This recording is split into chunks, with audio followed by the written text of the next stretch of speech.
Hey you guys, so today what we're going to do is we're going to work with the tennis ball behind our back in the car. Find these seats here that kind of hunch us forward, right? The head comes, these headrests here, right? They push us forward, the head comes forward, we're leaning forward in the car, we're looking forward, shoulders are rounded, our back is round, right?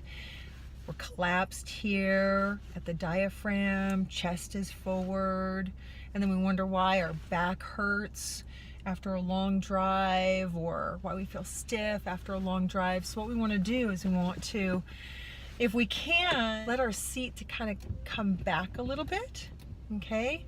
Because we don't want our head, we don't want to be like way back, but we don't want to be like so forward that the headrest is pushing us forward. If you can adjust your headrest, that would be great, at least to have it like right in the middle of your head, okay, so that you're still getting some support on the neck. But then what we want to do is we want to use our tennis ball.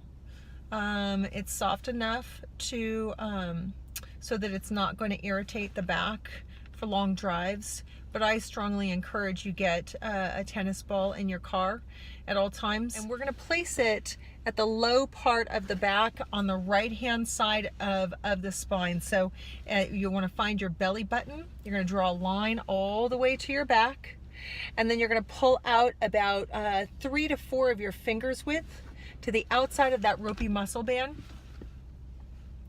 and you just kind of want to angle it in there so you're getting right on the edge of that ropey muscle band.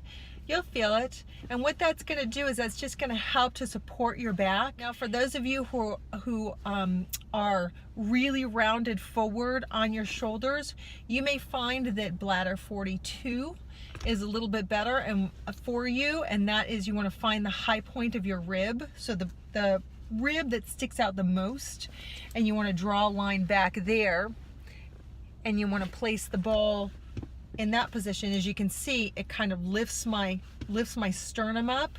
That's going to give you some nice support. Why do you want it just on one side and not to have two balls, right? Well, so remember, acupuncture points are usually at an angle where there are little nooks and crannies. So what we want to do is we want to not just to help to support your posture, but we want to get into an acupuncture point that's going to help to support the energy that's going through your back, help with the spine, help with circulation, and then if you have any knots in the back that's causing some traffic jam, then you want to help to loosen that up and to get things more free-flowing. So you may find that bladder 42 is your point. The low back one is going to be bladder 47, and make sure you get both sides. So I'm going to take this, I'm going to move it over to my left side. And relax in the car. Make sure those shoulders are back, sternum is up. Focus on engaging your core abdominal muscles, and just relax while you're driving. The middle of the throat gets pushed back.